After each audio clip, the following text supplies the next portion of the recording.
It's not just radio, it's Rockland World Radio. rocklandworldradio.com.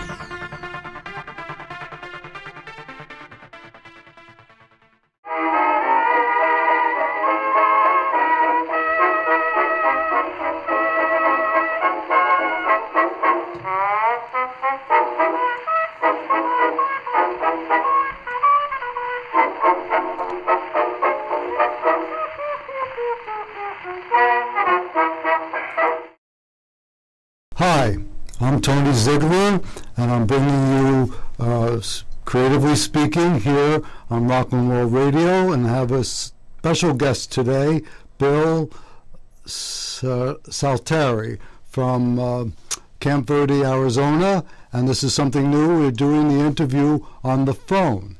So without further ado, I'd like to introduce Bill to you. Hello, Bill. Hi, Antonio. That music sounds like Charlie Chaplin or Laurel and Hardy. I'm not sure. I think it's even before them, the song. And unfortunately, I do not have a banana to crack you over the head because we're 2,500 miles apart. But next time I see you, you're going to get the banana across your head. Okay. Okay? So now, tell us where you were born. I was born in Brooklyn, New York. Wow. And how many years ago was that? How many years ago? About 94. You were 94. That's right. And you just had a birthday. In June 29th, I may be 95. The good Lord willing. The good Lord willing, yes, indeed. So, how long have you lived in Arizona? About 40 years. Okay. You have a midlife crisis or something to wind up there? No, you asked me to tell you about the wine industry. We will. So I will tell you about the wine industry. Okay. Well, first we're getting a little background about you. So tell us about what you call your property. About the property. There's 22.5 acres here. No. What is the name of your vineyard and your garlic farm? Saint Dominique. Okay. Saint Dominique. And where is it located? The name came from two great wine-producing nations, Spain and France. Saint is Spanish, Dominique is French, and Saint Dominic, the patron saint of wine. Very interesting. Now, tell us a little bit more about how and where your property was about and your facility. Well, we grew grapes for a long time, and we made wine from those grapes for a long time. And what's a long time? How many years? About 10. So. And the water got too expensive because we were pumping our own water from one well. And with the afternoon drying winds on a broadleaf plant like a grapevine is, it got pretty expensive. So it got cheaper because the industry was growing. It got cheaper for us to buy grapes from other growers. We did that for about 10 years. Okay. So you bought the grapes from other growers and then imported them to your facility and made wine there. Is that correct? That's correct. Okay, and if I understand it correct, you make vinegar also. Yes, we have a vinegar plant. And tell us a little bit about the vinegar. That was started in an 11,000-gallon redwood tank in California at the Bargetto Winery there at Santa Cruz. And I went over there and saw the tank, walked around the tank. It was built, and then the building was put around it. And I got some of the culture, and we've had it for 26 years in 6 different barrels, and we produced that wine vinegar. It's a high-class wine vinegar. Now, as I understand it, you want to market this vinegar, correct? Well, yes, we've been marketing it, the winery itself. We've been selling it for 15 or 20 years. And now as we're I looking understand at distribution. Oh, I'm sorry, Bill. Finish your Now we're looking for a wider distribution, possibly through the web and through yourself. And you sent me some bottles, and we're going to try to market it here in New York. Is that correct? That's right. And what is the name of the vinegar? Well, the name of it is San Dominique because it's made in San Dominique. Okay. And where is San Dominique located exactly? 11 miles south of Camp Verde on Interstate I-17, 90-some-odd miles, 85 miles from Phoenix. And you're close to, what are the cities? We're close to Prescott, we're close to Camp Verde, Cottonwood, Flagstaff is about an hour north, Prescott is about 40 minutes away. And Sedona is how long? In the middle of the state. How far is Sedona from you? Approximately. How far is where? Approximately how Sedona's far? About 30, Sedona 40 minutes from us. Okay, north. so you're like in between the major tourist areas of Phoenix and Arizona, correct? That's right. Okay, and can you get to you? Is there an airport close to you? No, the nearest airport is in Cottonwood. It's a private airport. There's also a private one in Camp Verde. Okay, and then of course the international airport is where? That's Phoenix. Right, and so Would you like now me to that we tell you have, about I'm sorry, go ahead. Would you like me to tell you about the wine industry? Yes, I would love for you to tell us about the whole, how you got into the wine industry and every little bit of history about the wine industry that you can share with us. Bi-coastal. All right, but when I got interested in knowing more about wine growing in Arizona, Arizona was noted for growing table grapes. And because their table grapes matured before California, and this was long before Argentina or South America or Australia or any other places were involved. So Arizona was first with the grapes, the table grapes, and had a good financial industry there. So when some people from Gallo came over here about 45 years ago, they looked at Casa Grande, which is a city south of between Tucson and Phoenix, and they examined them, and they thought that the water table was too low, and there wouldn't be enough water to support the wine industry back 45 years ago. And of course, in many parts of the country where wine is successfully grown, wine grapes, there's always a body of water nearby that lends a lot of moisture in the air, which is good. And at night, the acid is developed because of cooler temperatures at night. So anyway, when I was looking into it, there was a professor by the name of Gordon Dutt, down in Tucson, and he had an associate who was working with him, and they were investigating what kind of crops they could grow with a minimum amount of water used. And they were doing what are called water harvesting techniques, where they even laid thin layers of asphalt on hillsides, and the water ran down the bottom of the hill, and they pumped it back up. All kinds of extravagant things like that. And they came across the wine grapes, and they thought about the table grape growing, and so they said, well, why wouldn't wine grapes do here?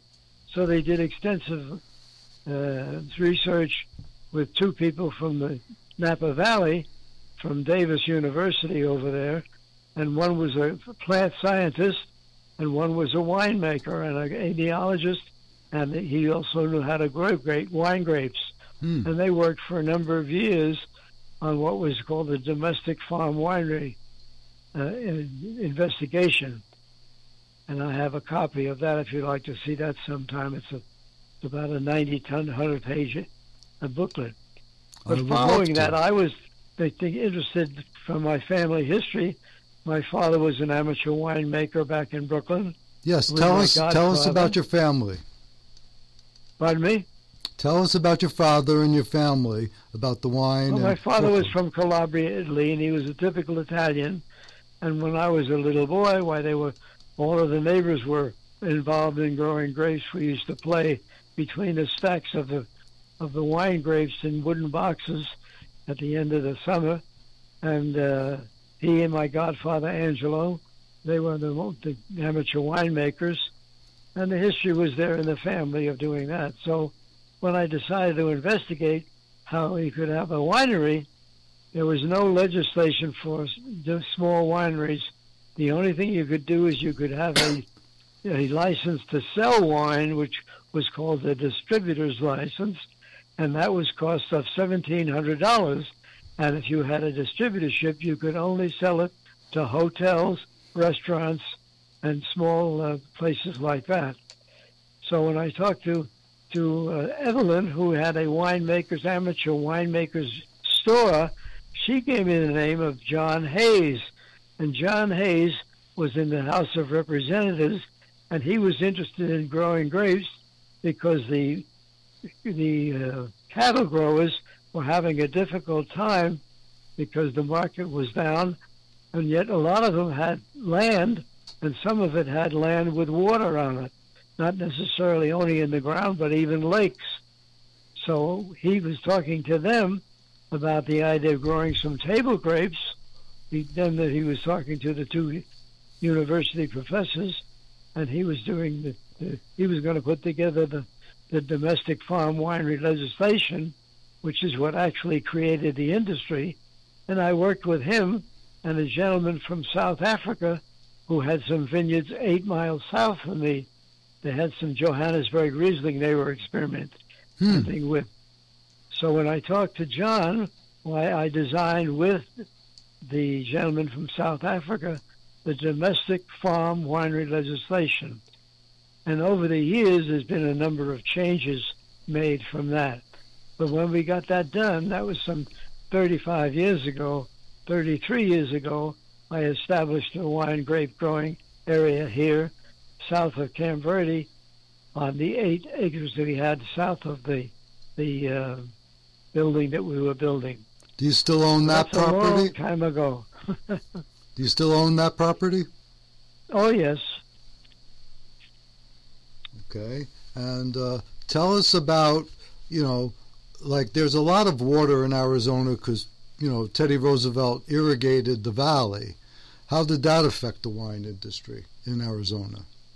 Well, I don't really know. That's a question that I can't answer. But I know now that there are 8 wineries up in the Verde Valley area up here, and there are some 22 acres, 22 wineries in the state of Arizona, and more are applying all the time. And in the meantime, because of the interest that was growing more and more, why the university over at Cottonwood, they created a wine course of growing grapes and making wine. Wow, that's and interesting. They have about 100 students over there learning the business. Now, do any of the students come to visit you ever? No. And did you ever think about going there and giving a talk? No. I talked to Mr. Pierce, who's running the program a number of times, and they've got 100 students, and they're all interested in getting in the wine industry. Correct. Takes maybe a lot they'll of money, see this takes show. A lot of time, a lot of labor. Maybe they'll see the show. Say that again? Maybe they'll see this interview in the TV show that we're creating. I don't know. Well, that would be interesting, correct? Possibly. Okay. Now, I find, let me interrupt you a minute.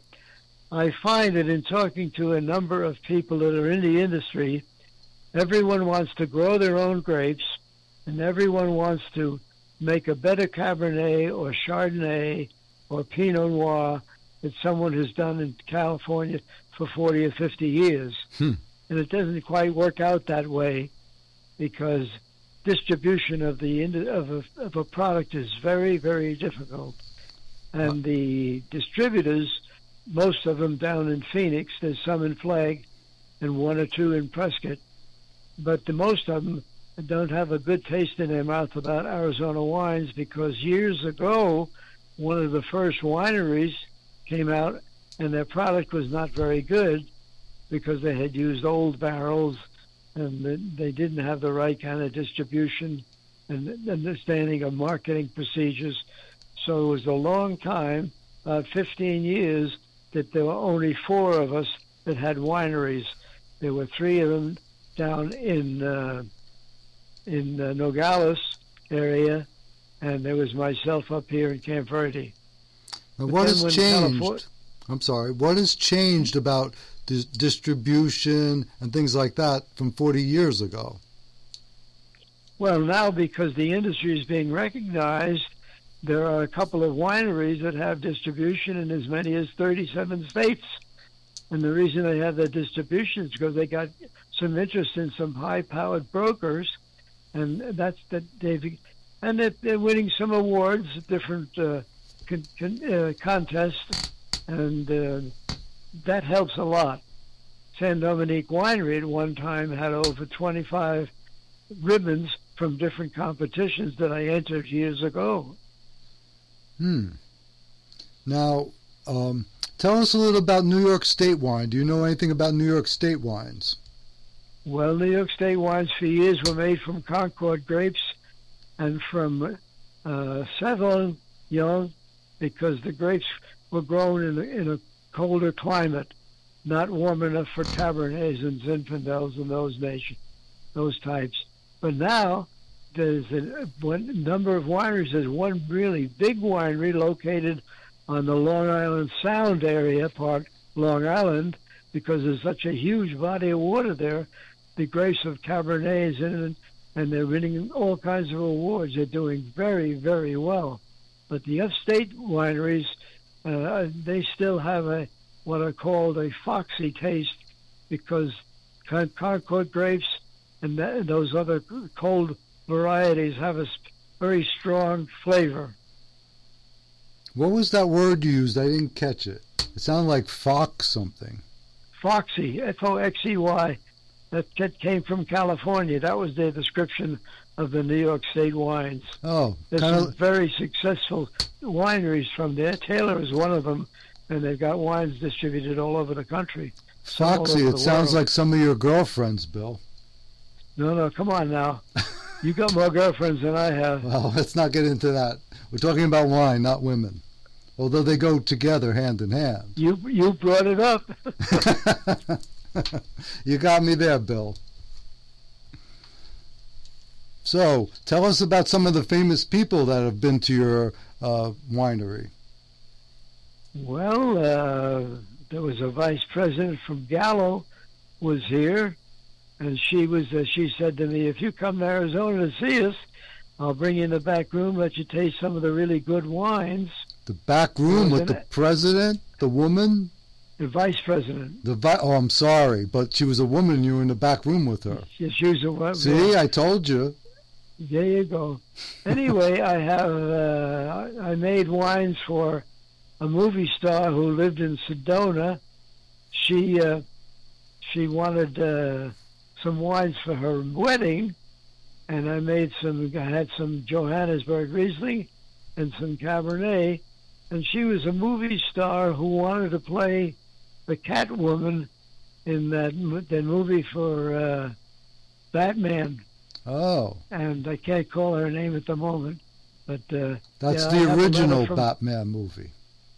Right. Or a TV show. Yeah. Ah, interesting. And what about that singer that you knew? Another man came here because Daniel O'Connor lived in Sedona, and he was going to bring him for dinner. We were doing fancy dinners at one point, 7-course meals, and they were looking for a place to go. And Jane Russell at the time was living in Sedona, and this guy was going to bring both of them to the winery for a private dinner at night. And didn't happen, but they were talking about it. They did this at your place? Yes. And quite the place it is. We've had some interesting times with you there. Well, I think I told you about our 7-course meals that we used to do. You did, but tell the audience about it. We had a list of 1,500 names And when we were sending out regular mail, it got pretty expensive. So we went to the website, and we still got the 1,500 people who had been to the winery, tasted the wine, and wanted to come to our dinners. So every 5 weeks, we'd put on a 7-course meal. We had German, Scandinavian, French, Italy, Spain, Portugal. We did a 7-course meal, and the way we did it, we sent the menu out via the website, and the email rather, and then they would send me a check if they were interested in coming, and then that's how many people we would cook for. It was very successful, and a lot of times, 4 times or 5 times a year, we'd bring in fresh Maine lobster, and we'd have over 100. The most we had for that was 120 people, but normally we'd have between 40 and 60 people. Where did you get lobster in Arizona? From the distributor, East Side, West Side Seafood Company, big, huge company. All of the seafood that comes into Arizona goes through that big distributor. They're down in Phoenix. Ah. I think I know the name of that. I'm not sure if I remember. And then East Side Seafood. Oh yeah, they're huge, and I know where their warehouse is. It's almost in Tolleson, actually, nowadays. Now tell us about some famous singer that you kind of look like, or he looks like you. Didn't you have some kind of thing to do with? Let me try to remember his name. Vic Damone. Yeah, he was a cousin of my family. And he and his son, Damon, had a radio show. He was a disc jockey. And we worked together on the Garlic Festival. We did a Garlic Festival a number of years. And we had he produced, and he put on the disc jockey show. And he broadcast from here. That was a long time ago. He has since passed away. If I understand that correctly, he broadcast right from your place. Yes, when we had the Garlic Festival. Wow. Now I made a little video about your place. Maybe we'll show that on TV also. Would you mind that? That's no problem. No problem at all. Okay. You did a good job with that. Thank you. And how many acres do you have? And how many wells? 4 wells, producing over 250 gallons a minute. And what kind of wells are they? What do you mean, what kind? They're a well. Well, there's shallow, deep wells, or there's other types of wells. What kind of wells do you have? I have no idea what it. Aren't they artesian wells? It's a hole in the ground. A well is a hole in the ground. Oh, I got a hole in my head. Yeah, right. Sometimes. You have artesian wells, correct? No, we have wells with pumps in them. So Let me they're tell you very about deep. a well. A well is usually measured by the number of gallons per minute that it produces. Now, my 4 wells are capable of 250 gallons a minute. Now, that's pure gold in Arizona. Absolutely, anywhere. Now, when you talk about the gallonage, that's one thing. There's another measurement that most people don't know about if they're not in the industry or have done any research about wells. It's called drawdown. Now, what that means is when a pump is pumping water, if it pumps all the water that's in the pipe down there, and not enough is coming in to keep the well supplied, the pump supplied, why then the drawdown means that that's not very good, because as soon as the water is drawn from the well, why then the pump starts banging itself against the wall back and forth, and it beats himself up. So drawdown is no good. Now, what happened here, because I'm using one well for 33 years, that well, the crevices where the water has seeped into the well itself have been made larger, because when the water comes in, it draws with it sand, and sand acts like sandpaper, and the whole drawdown does not exist anymore. So my one well that I'm drawing from for my my use for the house and vineyards and things like that. It's a very, very good well because it does not have any drawdown. So that's another measurement device that is used to determine how good your wells are. And the water right out of your tap is just awesome. It's very good. How many times have I been there dying of thirst and can't wait to get the bills for that good water? Yeah. Well, it's coming from 450 feet down. How many feet? 450. Wow. And you probably could go deeper. We did that, and we did that on a couple of the wells. Cool. We increased the gallonage by going deeper. So that's really key to life, especially in Arizona. How long has the drought been there? The drought? We haven't had a drought. We've never had a drought in all the time I've been here. Well, I've read somewhere that Arizona is experiencing a 1,500-year drought. Well, but not the underwater. All I know is we've got plenty of water in the state. Yes, we do. But on the surface, there's not that much. It's desert. Correct? Well, there's a lot of desert, yes, but there's a lot of high country where we get snow. There was over, 9-10 feet of snow up in Flagstaff. That's right. And when it melts, the water runs down into those 4 or 5 lakes that we have, man-made lakes. And that's where the water comes from that Arizona gets their drinking and their water for crop growing and other things. Now, when I drove back east, and I drove, well, even before that, there's a place in Arizona, I'm not recalling the name right now, but it's 7,500 feet above sea level. That's higher than the Rocky Mountains.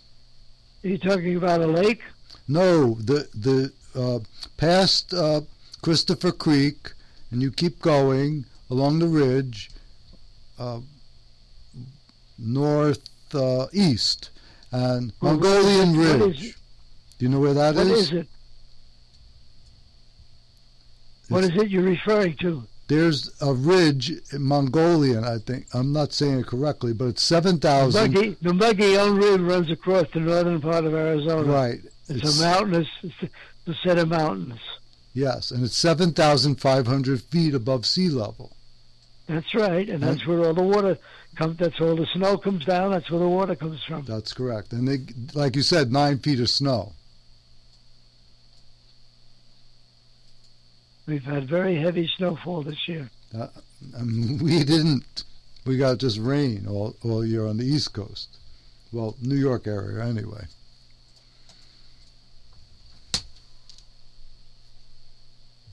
Okay. Now, do you want me to tell you more about the winery? Yes, we have about 5 more minutes to go.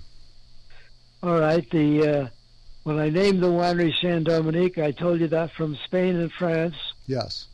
And because everybody else wanted to grow a better Cabernet, we were growing Cabernet and Chenin Blanc and French Colombard and Zinfandel at the time. But then I decided that because everybody else wanted to do the same thing, I would do something a little unusual. So I created some different wines that were very unusual and had very, very wide acceptance. One of them was a blush, Arizona blush. Ah. And at the time, white Zinfandel was enjoying a big market because it was so new and so exciting, and it was sweet, and you could get it to the market from the Zinfandel grape in as little as 3 months, whereas normally a Zinfandel red wine would take 2 or 3 years to get to the market. So because that was out there, I created a blush as a competition. And we put together a formula that was approved by the Internal Revenue, I should say the wine legislators in Washington. Is an approved formula, and it smelled like apricots, it tasted like orange, and it finished off with a plum. Sounds wonderful. So we had all those 3. So you smelled the apricot, you tasted the citrus, And the dryness of a plum gave you the idea that it was a dry, well, it was a blush wine, but it wasn't, because it had 2% residual sugar, and it made it very popular. Then I had sherry that I had made and stored in barrels on the porch of my home, and it had stored in the barrels for as long as 12 years, and then we put it downstairs in a big tank and stored it for another 15 years. And so because sherry I thought was going to be popular, but it's only popular during the holidays, so I decided to do something different. So I got another approval from the wine in Washington, and it was a formula wine again, and it was called Honey and Spice. And it had honey wine in it, and it had spice wine in it. And it was very, very popular and sold very well. Then I had another one that I made, which was very popular, and one of the dinner restaurants in Camp Verde was selling it quite a bit. And it was on a style of an amaretto, an almond-flavored sherry. So those are some of the things I did. And then the last one that I did, it was very, very popular, was a hot pepper wine. Oh. We fermented Serrano chilies, and we blended some Chenin Blanc, French Colombard white wine with the fermented red peppers, and we put an essence of the fermentation in with the two other wines, and then the last thing we added some reds and green Serrano chilies to the bottle. I would love to taste that. And it sold very, very well. Do you have any more of that left? Anyway, that's about the story as far as San Dominique is concerned. Okay. And I think my time is about up. Don't we just say about up? And I have one more question. Are you in the market, or is your property on the market? Yes, it is for sale. Okay. And how many acres? It's 22.5 acres. And you have the 4 artesian wells, correct? It's located on the southeast corner of Interstate 17 and Arizona State Route 169. There's 4 wineries on the property, and they're capable of producing 250 gallons of water a minute. There's asphalt road. I spent $20,000 to improve it last year. And there's 6,500 square feet of high-quality construction under roof. That means Douglas fir, 16-inch centers, concrete tile roofs. Oh. I spent $20,000 last year on the asphalt road coming in, so there's an awful lot here. Yes, there is. And it takes 2.5 hours to show the property on the 5 buildings. It's a lot to look at. All of the equipment for a winery is in place. Fermentation tanks, the oak barrel storage, bottling equipment, fermenting equipment, the whole works. I'm sorry to interrupt you, Bill. What is your asking price? Well, the asking price is around $3 million. Oh, it went up. No, it's about $3 million. Okay, about. Okay. You see, you ask me what the asking price is. Okay. The asking price is not ever the selling price. I understand. So what's the selling price then? Who knows? Who knows? Make me an offer. Okay. $10. Now start being realistic. Okay. Well, we got to put a little humor into this. Yeah, right. Did I give you enough information? You certainly did. And I want to say thank you, Bill. And you know what? You're one of my favorite people in the whole world. And it's so nice to know you. Do you want to give my phone number? We'll put that. You can say it, but we're going to put all that up online. So they'll see it. And I'm doing the promotional video with you. Okay? Right, I want to tell you one. Phone number is... We're ending now, Bill. The phone number is 480. Okay, give us the phone number. 480-945-8583. Okay. That's his cell phone. And you have the a very... phone we have. And leave a message, correct? Whatever. Yeah, it's a long prompt, a long message you go through. Okay, so I want to say thank you for being on the show. This is Tony Ziegler signing off. And don't forget, you are creative. Thank you. Thank you very much.